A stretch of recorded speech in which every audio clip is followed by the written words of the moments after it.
Hello and welcome to the MovieKing Podcast. My name is David Jurmann and I'll be your host. I hope you like DreamWorks because today's a very DreamWorks-centric episode. To start off today's show, I'm going to review their new film, The Wild Robot, and in the second half, I'll discuss what I think is the best and worst films from DreamWorks Animation. Starting off though with The Wild Robot, this is a film that I thought looked pretty good from the trailers.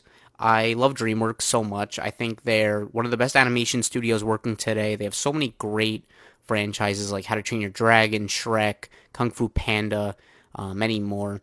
And sometimes they could be hit or miss. Occasionally you'll get a Puss in Boots: The Last Wish. Other times you'll get a Trolls or Ruby Gillman. And, Wild Robot, though, I had a lot of faith in this movie because the director is Chris Sanders, who did some really great classics like How to Train Your Dragon, as I mentioned, Lilo and Stitch. He co-directed The Croods.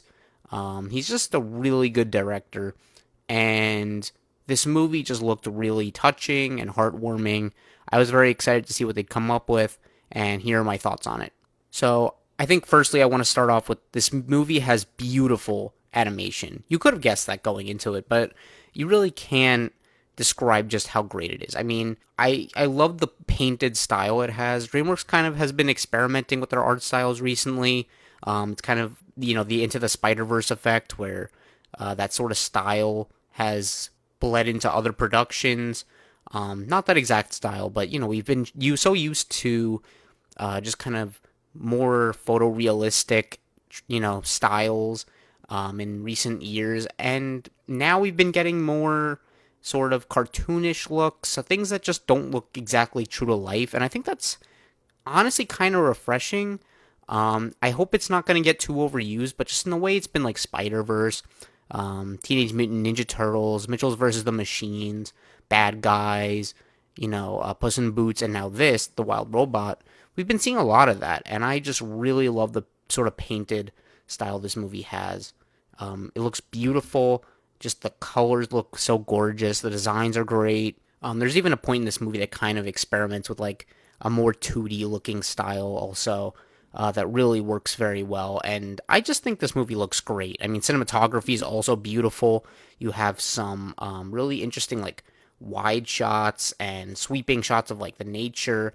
Just looks great. I mean, really, there's no complaints in the animation, and what's maybe even crazier to me is this movie only costs around, like, $78 million. I know, only $78 million, right? But, Inside Out 2 earlier this year from Pixar, granted, has a lot more detail in their animation, and it looks more photorealistic. Pixar kind of hasn't really gone to this less photorealistic style yet. But Inside Out 2 cost like $200 million. And even Disney Animation's last movie, Wish, which kind of had a little bit of a different style to it, also cost $200 million. And you wouldn't know the difference, though, from this and that. Like, to say this is $100 million cheaper, and you could have made two Wild Robots is insane to me. Especially because this cast is pretty huge. There's a lot of good people in here. But yeah, just this movie looks amazing, especially for the budget. It's so good. Now, talking about performances, everyone here is great. Lupita Nyong'o is so good here.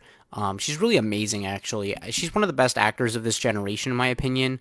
Most recently, I think she was in A Quiet Place Day One. She was really good in that. But I loved her in Jordan Peele's Us. She honestly deserves an Academy Award nomination for that, in my opinion. She was terrific there. And she's just so good here as the robot Roz. Just this evolution she has throughout the movie. If you really pay attention to it, you can really see that, like, in the beginning of the movie, she starts off very monotone, robotic, and throughout the movie, she kind of has this humanity come out of her, and she just does such a great job. It's subtle. It's very subtle. It's not, like, in your face at all, but if you notice it, it's just so beautiful and really enhances all the themes in the movie. I think a lot of what makes this all come together is largely the performances, especially Lupita Nyong'o's. And you have some other great roles like Pedro Pascal. He has been so much stuff recently. He's an awesome actor. And he just kind of does this role as this fox character, Fink. And he just has so much heart. Like, again, the characters themselves really work, and that's why the performances are so good too. But there's just such a nice character that Pedro Pascal has, and he really brings it here. You really feel for this character, and he just gives so much soul to him. And then there's Kit Connor, who I honestly haven't seen before in anything, but I think he's really good here. There's some really dramatic scenes with him that he really sells, and you feel for him. Again, you feel for all these characters, but Kit Connor has a very, a character who's gone through a lot, and you really need to feel for him. And I think Connor really just made all those emotions very clear. I really felt for his character throughout the film. And as for supporting roles, you have a lot of good people like Bill Nye, Mark Hamill, Catherine O'Hara. They're all really good. And I think each person really contributes something to the movie, even if they're not like in a lot of scenes. Mark Hamill's basically a cameo. Catherine O'Hara is not, is pretty much a cameo. But each person, I remember their role. Like I remember what they did, what they said. Just everything kind of comes together, and that's partly the script. It's the characters. It's the actors. Everything just plays a role, and the animation too shows a lot of emotion in these characters. So everything just you really feel it all. And next one, I want to talk about the story.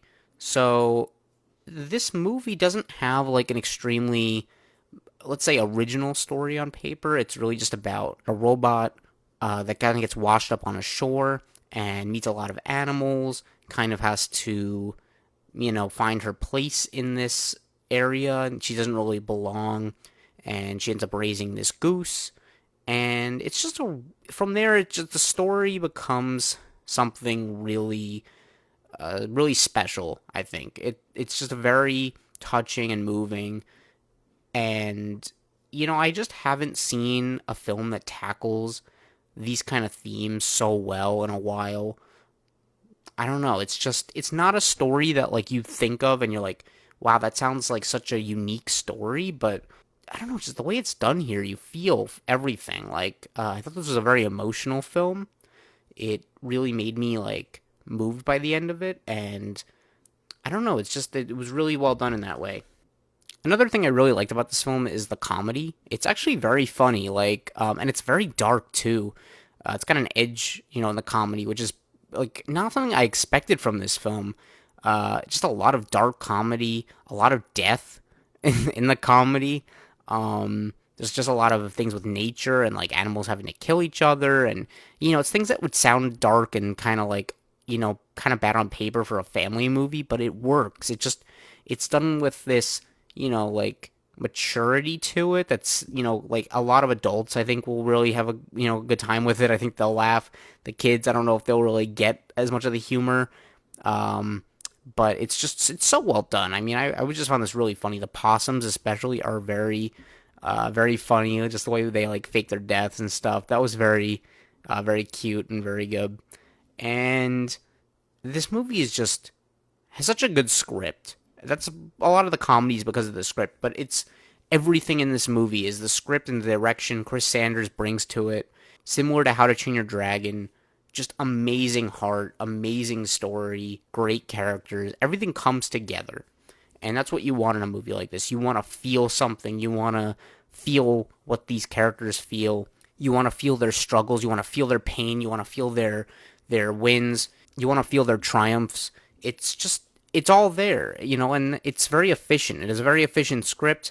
The movie starts off, you see this robot wash up on shore and kind of adapt to things. And, there's really not much talking at all through this scene, but you just kind of get everything. Like, the movie makes everything so clear to you, and you understand where everyone's at in this movie. You understand where each person's coming from. The script and the direction are just great. And I want to say this is some of DreamWorks' strongest storytelling. There's like a flight sequence, a character learning to fly, that is just so good. And it's literally just a montage, but you feel so much during it.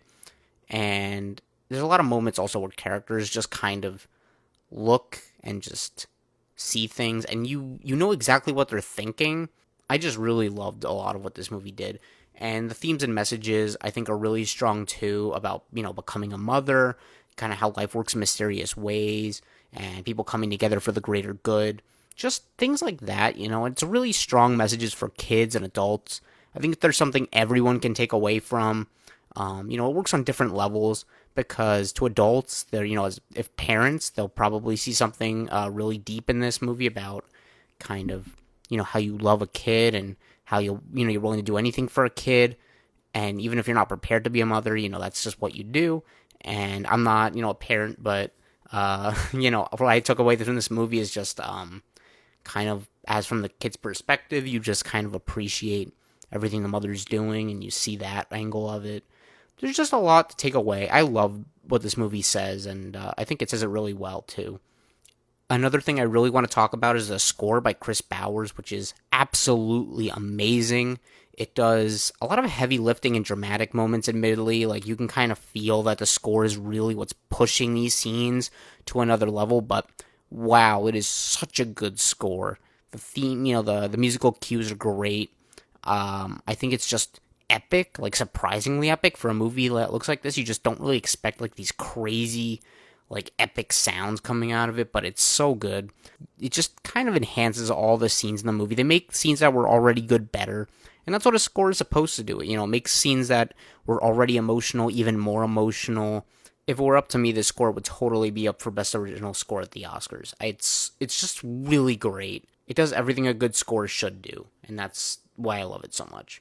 Now, looking for nitpicks, issues, I don't really have many with this film.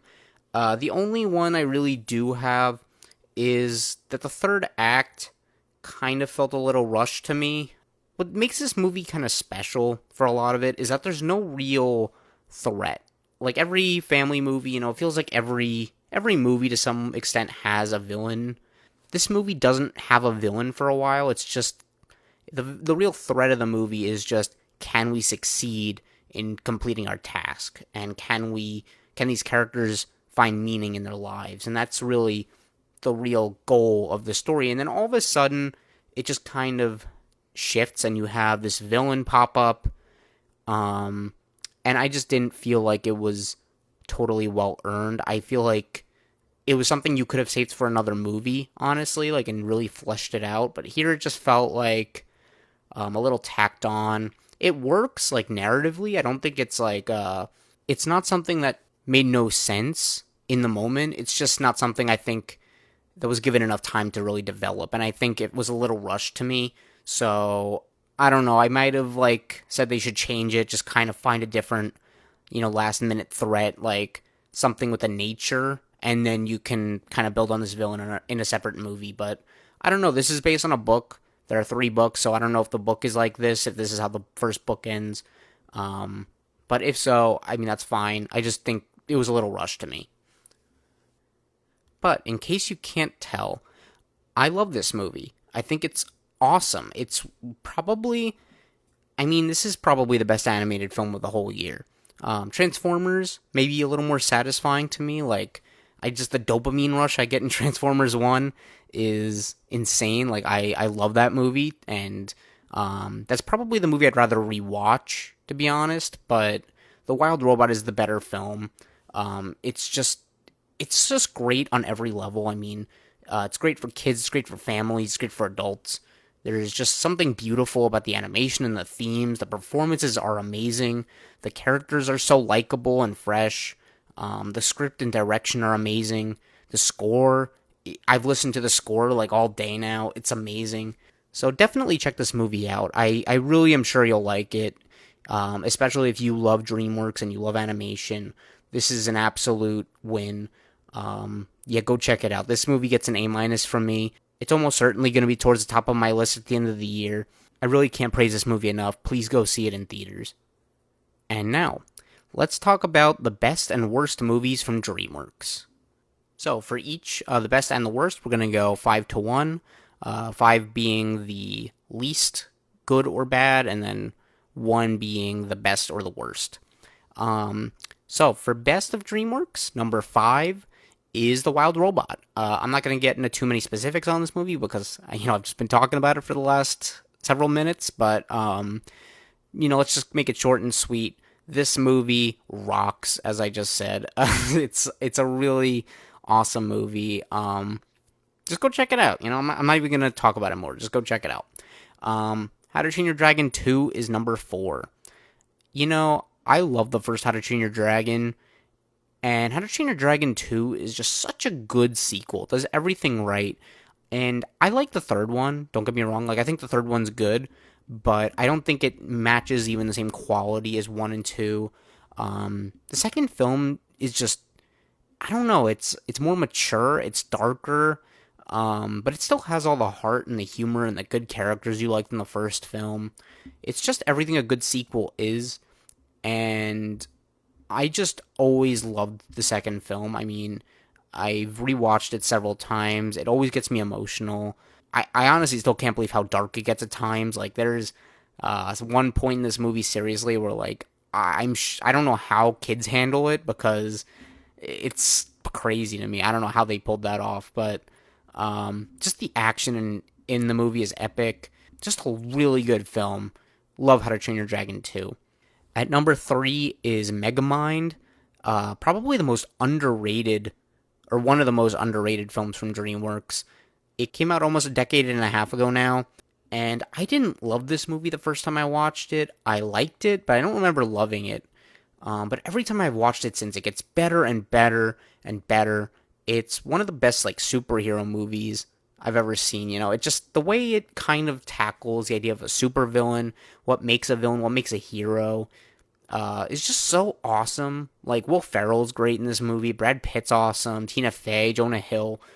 This movie just has such a good cast, and the action is amazing. Hans Zimmer gives a kick-ass score. I just, the movie is just so cool and funny. It's honestly better than I ever remembered it being as a kid. Like, last time I watched it, I was just like, this movie really deserved better with its sequel that, like, dumped that Peacock show out. I don't know. We need a real Megamind sequel, please. But yeah, Megamind's such a cool movie, and it's easily one of my favorites from DreamWorks, so I love that film. At number 2 is Kung Fu Panda 2. I love Kung Fu Panda 2. I also really like the first Kung Fu Panda, but Kung Fu Panda 2 is just a sequel that's better than the first film in every way. Like, it's funnier, it has better action, it has more emotional stakes, the villain's great, the story is great, just the characters are great, the score is great. I really just can't. Similar to How to Train Your Dragon 2, I don't know how they managed to push it that much darker than the first one, but this movie has some seriously dark stuff, like a lot of death, and I don't know, but they still found a way to keep the heart, keep the magic of it. It's also probably, again, really underrated, because I don't know why a lot of people don't like this movie as much as the first one, but I don't know how. Like, I think it's so good. Maybe it's just too dark for some people. Maybe people thought, like, it lost what the first movie had, just kind of that balance, but I don't know. I think it's such a great film. Every time I watch it, I'm just like, this movie is so great. So yeah, highly recommend Kung Fu Panda 2. It rocks. But coming in at number 1 is the original, How to Train Your Dragon. What can I say about this movie? Really, it's perfect. It's near perfect in every way. Great characters, great action, great story. It's just a classic. Like, in the way you see Toy Story, and you know immediately what that is. Like, How to Train Your Dragon is DreamWorks Lion King, where it's just so iconic, and it's just so emotional and so moving, but fun. The flight sequences are amazing. So, I don't know, I can't rave about How to Train Your Dragon enough. I'm a little concerned, honestly, that we're getting that live action remake of it. I don't know if they'll be able to keep that magic that was so great in the animated film, but I just love this film so much. It's amazing. It's a really great film. But now we must talk about the worst from DreamWorks. And, I don't think DreamWorks has too many flat out bad movies. Really only like 2 or 3 of my bottom 5 are like movies I actually consider bad. But they have they have some really underwhelming films. So let's talk about them. At number 5, so remember, we're going best to worst now. So, like, number 5 is the least bad. Number 1 is the worst. At number 5 is Abominable, a perfectly mediocre film. It's about a Yeti, it's about a girl, they kind of bond. It just feels like a ripoff of How to Train Your Dragon in every way, but it's worse. The comedy kind of falls flat. It feels very outdated. Like, it feels like this movie was written after How to Train Your Dragon came out and was just kind of sitting on a shelf for a while. It doesn't really work, but it's cute enough. Like, there's some nice stuff. The Yeti's, a cute character. There's some moving stuff with sort of I think, like, the instrument. Like, I think the girl plays, like, a violin. There's some nice stuff with that, but it just really doesn't do anything that interesting. So it's a very forgettable film to me. I only saw it once, and I don't really plan on seeing it again, to be honest. At number 4 is Ants. This is, like, a weird one because this is really not a bad movie. I just don't like it. It's like A Bug's Life from Pixar. I don't know, maybe bug movies just aren't my thing. It's really not a bad movie in any way. I just find it boring and uninteresting. Every time it's on, I just feel the urge to turn it off. But it's not, like, poorly made. I mean, it's like a very early movie from DreamWorks. That's another thing. Like, the animation just looks very unappealing. It's kind of ugly. I don't know. I don't really have much to say about Ants, but it's just not a movie I like. It's not a movie I ever want to rewatch. So that's kind of all I'll say on it. Now, at number 3 is Shark Tale. Probably the total opposite of Ants, actually, because Shark Tale is a movie that is bad. It, honestly, like, it might be the worst movie DreamWorks has made, but the reason it's not lower is because I kind of find it entertaining. Like, there's just something that's kind of guilty pleasure-esque about it. Like, there's just scenes that, they're just so stupid, but they're kind of funny. Like, I'm pretty sure there's, like, a Krispy Kreme underwater, there's, like, a Coca-Cola sign, seahorse betting, it's very stupid. Like, you have Martin Scorsese as a puffer fish. You have Jack Black and Robert De Niro, and it's just, this movie doesn't really know what it is, but it's so stupid. It's kind of fun. Will Smith, he's kind of iconic as this fish, and I don't know. It's just not a good movie with the shark slayer stuff. But it's entertaining. Like, the one bit in this movie I just keep laughing at every time I see it is, like, the fish trying to open, like, a sushi restaurant underwater, and it's like, it's empty, and the fish is, like, mad. It's like, ah. Just very funny. I don't know. It's a terrible movie, but it's kind of funny. At number 2 is Shrek the Third. I don't know what to really say about this film. It's just a bad movie. Like, the first 2 Shreks are so original and fresh. Like, they feel like they're for, again, families. Like, adults can laugh at them, kids can laugh at them. They have a real spark to them. They kind of captured lightning in a bottle twice. And then the third one, they just dropped it. Like, it immediately, from being very fresh and original to just being stale by the third film. Like, you're just like, what are you doing here? Like, you lost all the magic. And they tried to capture it again in the fourth film, but they didn't really quite get it. The third film, though, just falls flat on every level. The humor is bad. The characters aren't as likable. There's a bad story. It just really falls flat. And I can't even place exactly what it is that went wrong, but it's just everything went wrong. So, it's just a mess, honestly. Like, the introduction of a character, Arthur, this whole thing with, like, the body swapping, all the princesses kind of having a baby shower. It's not a good movie. I don't like it. It's just bad. But at number 1, we have Trolls World Tour. And this is coming from someone who actually thinks the first Trolls is pretty okay. I don't really have anything against either the first or third Trolls movies, actually. I think both of them are fine. The second movie in this trilogy, just, again, I don't know what happened. It's kind of like a Shrek the Third thing, where just anything that kind of worked, they just forgot about, and it just feels very stale. It's kind of like a weird Infinity Wars, but for trolls. Like, there's this troll who just wants to eliminate all music and tries to collect, like, guitar strings from the different factions and just wants to wipe them all out. It's just a weird, dark story, but, like, it doesn't work. The character Poppy from the first film is more annoying here. She's not really that funny. Just a lot of the side characters don't really feel like they have a place in the story. The music isn't as clever. it just feels like they were trying too hard to really just like make something quick after the first film. And it doesn't even like feel like it's trying that hard. Like even the Boss Baby feels like it's trying more than this to really be just something memorable. I don't know. The best thing about this movie is really the song at the end, like Let Me Hear You Sing, I think it's called. It's a pretty decent song, but I don't know, this movie just really doesn't work for me. I don't like it. I think it's a bad movie.